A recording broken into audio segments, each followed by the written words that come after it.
Hey, this is Ipe. Today we're going to review Tim Sanders' Private Label Masters course.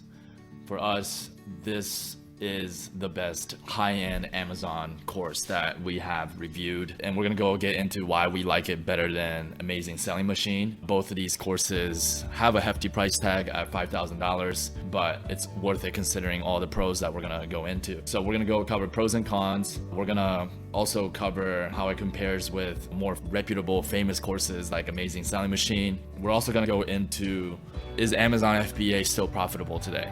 And what are the pros and cons of this business model? If you're just looking to make money online and quit your day job, how does Amazon FBA compare with other online business models? So we're gonna get into all of that. Now first, let me talk about why we love Private Label Masters so much. It placed number one on our best Amazon FBA courses of 2022. So the number one reason we like it is Tim Sanders is a very high level FBA sellers. There's a lot of FBA sellers that claim to be 7 figures, but it's a little bit in the gray zone whether that's really true or not, due to the fact that there's just a simple lack of showing examples or screenshots. Anyone can say they're 7 figures, but with Tim, he definitely shows over and over again, like his training, screenshots. He'll show even his phone that he's definitely high level, not just 7 figures, but 8 figures. He sold over 20 million in sales in 2021. Over the last 5 years,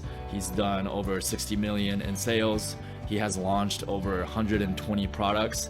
So you're talking about a guy that has massive experience. And what we like is this is not some coach that got 1 to 2 products successful and he decided to make a course and make majority of his income from selling the course. Tim is legit coach. He's down in the trenches, still building his FBA business, and it shows because in his training, all his strategies are very practical. And you can just tell when somebody's speaking that they know what they're talking about. And Tim has very high level knowledge, especially when it comes to building a team and scaling. Those are topics that only people that have actually scaled an FBA business can talk authoritatively about. Other aspects of the reason why you want to invest in a high-end course such as this is that it comes with a group. It's priceless to be able to connect with other students of the program that's building this business and be able to mastermind and ask questions, and you'll get feedback from not only Tim and his team but other students as well. That's honestly one of the biggest value, and it's a huge value that you don't get from free training or cheap Amazon courses out there. Also, Tim provides live coaching once per week. This training is really good for beginners and experienced sellers. We especially like the part where Tim covers high level of Facebook ads training to get more reviews using Facebook ads. We felt that a lot of other FBA courses didn't cover the strategy very well. Other things we liked about it, there's no upsells. What you see is what you get. For $5,000, you get lifetime access, lifetime updates, ongoing community, ongoing live coaching. So there's no upsells in the training. We like that. And we also like Tim's delivery style. He's very easy to follow. He sets very clear expectations of what it's actually going to take to make an Amazon FBA business successful. He's very upfront about that. So, an FBA business is going to cost you at bare minimum $5,000 to get started, and inventory and all of that. But really, that's the bare minimum. It's a lot better to have at least 10 to 15 grand in actuality to start the FBA business, because a lot of that $5,000, that only gives you enough for one inventory, and it gets frozen for 6 months to a year while you set everything up. You're better off to launch 2-3 products ideally, and you'd want 10 to 15 grand initially to start, because let's say you pick one product, you do everything correct, it still doesn't guarantee you're gonna actually hit that product out of the park. And if you only have one product launched for 5,000, any unforeseen, unexpected thing that could happen to cause that to derail. So for example, you needed to do more PPC campaigns to get enough reviews than you expected, so you ran out of the 5,000. You should have steady source of income as well to be able to fund that business more if needed, because at the end of the day, if you don't get enough reviews to rank your listing, this business will never take off. And again, another competitor could come. It could be a lot more competitive than expected. The profit margin could not be as good as you thought. Any number of these things, and you have a business, let's say a product on Amazon FBA that's not doing so hot, right? It could be selling a few units here and there every month, but it's still not making that much money. Now you have to cough up another 5 grand and try starting on product. But by then you already waited 6 months plus for this product. Whereas if you had 10 to 15 grand, you could have launched multiple products. And so it dramatically increases your speed and rate of your success rate. So that's why, to be fully transparent, I know these gurus like to say you only need 5 grand because they don't want to scare anybody off. But really having more closer to 15 grand is more of the ideal number, is what I've found in the FBA business. Some things we didn't like about Tim's course. I wish Tim would go behind the curtains a little bit more, especially when he talks about scaling the business. I know he manages a pretty big team. I wish in the training he would show a lot more his day-to-day, how he communicates with his VAs, different systems. I know he's got systems to manage all his VAs. I know I do for my business. So I wish Tim would show a little bit more of that instead of just telling people, hey, just go hire VAs at onlinejobs.ph or something like that. I wish he would show a little bit more about his systems that he have in place. And the other thing is that this group, Tim started coaching about 4 years ago. And whereas we have a really famous Amazon program like Amazing Selling Machine that's been around since 2011, and they have a lot more of a robust group. So that, I guess that would be the only con, but there is a reason why we put Private Label Masters ahead of Amazing Selling Machine. And I'm gonna get into that right now. Amazing Selling Machine is another $5,000 program, and it's high reputation. I also feel like part of that is because they offer affiliate program. So you have a lot of bloggers promoting Amazing Selling Machine, and sometimes these reviews could be disingenuous. Whereas I actually went through the training, and there's some things that I didn't like about Amazing Selling Machine or ASM. I felt that they used too many PowerPoint slides. A lot of times, I would say like 80% of the time, you're just hearing Matt Clark narrate the PowerPoint slides. Personally, I don't like PowerPoint slides because it's like, hey, just put it on the screen. Like I can read it myself, or just have the slides be able to download. I can read the slides myself. I much rather be able to see Matt Clark's in person, like describing a real world situation by sharing his screen more. Not to say that they don't share their screen when it comes to product research and using different tools, they do share their screen, but I feel like they do too many slides. And part of it's also because they've been around for such a long time that they cover every known strategy under the sun. And sometimes it could be overwhelming, like information overload, because there's just so much strategies that they cover. Sometimes it feels like there's a lack of cohesiveness and clear direction, like A through Z. Tell me what the best strategy is to do instead of telling me 5 to 10 different strategies to promote Amazon FBA outside of Amazon, from influencer to Facebook ads to YouTube. They cover every single strategy without telling you this is working the best, right? So I wish ASM gave you a more clear step-by-step instead of covering every single strategy out there. And again, I briefly mentioned this, ASM, there's still a lack of real world examples. Matt Clark, he doesn't really show his own Amazon business. So it's very unclear at this point whether their coaches are actually hustling as hard as Tim is in their Amazon business. They claim that they're 7-figure earners, but I wish they would show more examples of that from their own life of how the Amazon business is doing. Whereas Tim is quick to show his 8-figure business. That's the reasons why we like Private Label Masters. Now let me get into some of the pros and cons of Amazon FBA business in 2022 as it stands, in terms of, is this still the best opportunity to make money online? From what I gather, Amazon is still great, but one of the biggest challenge today for Amazon is that it's like the Olympics of e-commerce. It's very competitive. It's getting harder and more saturated every year. Jungle Scout just recently came out with a stat. There's 4,000 new sellers joining every day. Now, a lot of the gurus like to counteract that by saying that the demand is also going up, which is true. There was 100 million Prime users in 2018, and it grew to 200 million Prime users in 2021, which is pretty incredible growth. And so the idea is we can earn a piece of the pie. What comes in between of that is, because Amazon made it so easy for anybody, any third-party person like me or you to join the program, a lot of suppliers and well-known brands and distributors are also starting to do Amazon FBA.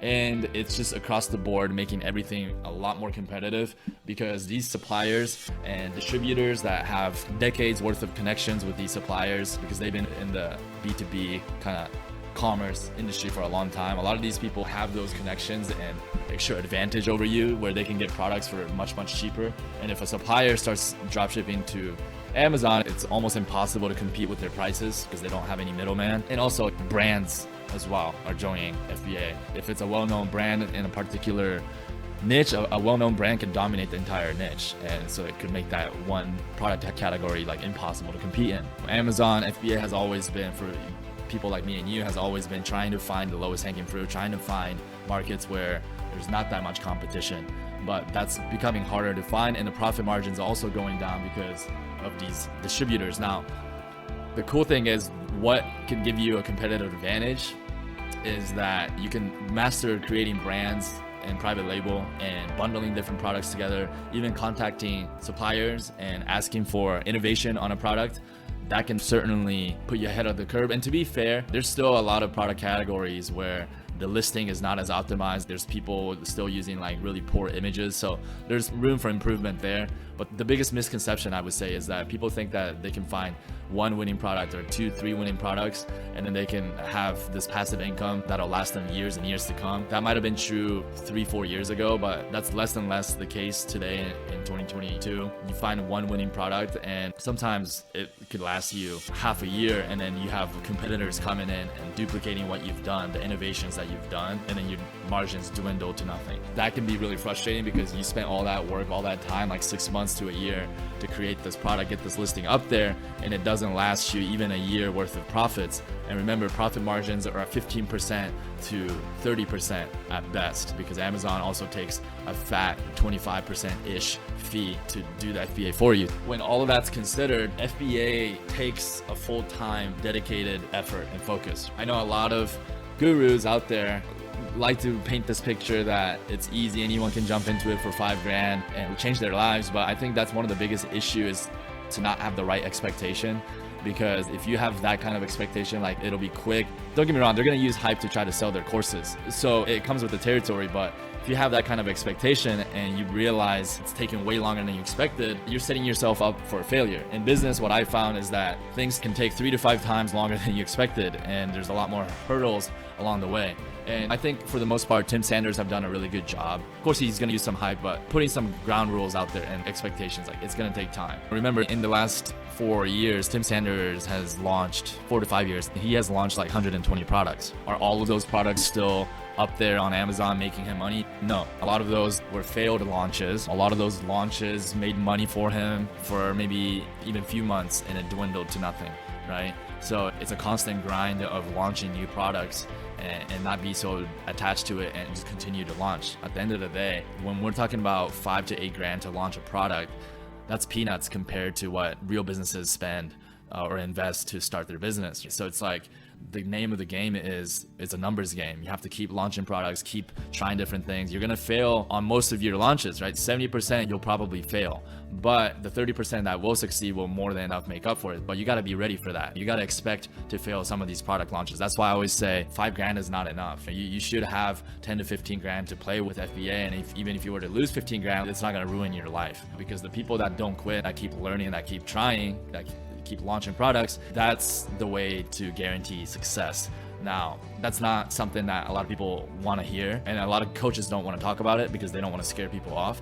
But if business was easy, everybody would be doing it. At the end of the day, you're tuning into this video and going on my site, epay.com, to find passive income opportunities, because let me tell you, like, passive income is a game changer. Out of everything that I've done in my life, all the personal development, passive income has been the number one thing that improved my quality of life, bar none. So we gotta have that mindset of doing whatever it takes, however long it takes, to make passive income on the internet. Now, if you're still dead set on creating an Amazon business, you can go on my site. I have a lot of really in-depth articles on various strategies of Amazon FBA. Also, out of all the FBA courses we've reviewed, at least for now in 2022, Tim Sanders' course is at the top of the list. So let me, quickly segue into comparing Amazon to my number one favorite business model, which is local lead generation, where we build and rank simple websites at the top of local search that generate organic traffic and leads for small businesses. So for example, I have a tree care website in Grand Rapids, Michigan, that's been making me $2,000 a month net profit since 2015. And because it's local,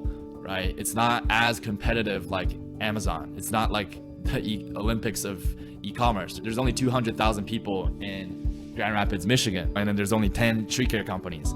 And you don't have all these people all over the world trying to go into Grand Rapids to do internet marketing. Whereas Amazon FBA, not only are you competing with all the people trying to make money off of FBA in the United States, in the UK, all over the world, but you're also dealing with brands, distributors, suppliers, right? So competition is a lot less in local lead gen. Not only that, but you get to be a big fish in a little pond. There's easily 100 different niches that you can get into in every single city. There's 44,000 zip codes in the United States alone. Let's just take half and say there's 50 niches in each city.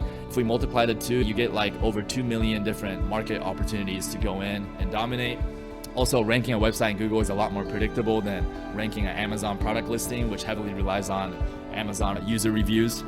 With ranking a site in Google, we can manipulate most of that to get our desired results. Again, Amazon FBA, still an amazing business opportunities, probably one of the best out there, but local lead gen, where you're just selling leads, you don't have to deal with physical products, so you have a lot less things to worry about. And I feel like ranking is a lot more predictable and it's less saturated. So this is the reason why I still really love the local lead gen business. I mean, the e-commerce business might be a better fit for you, but for some, local lead gen might be a better fit as well. So take a look at that. I'll leave some links in the description, and I hope you like my review. Hope to catch you on the next video. Thank you.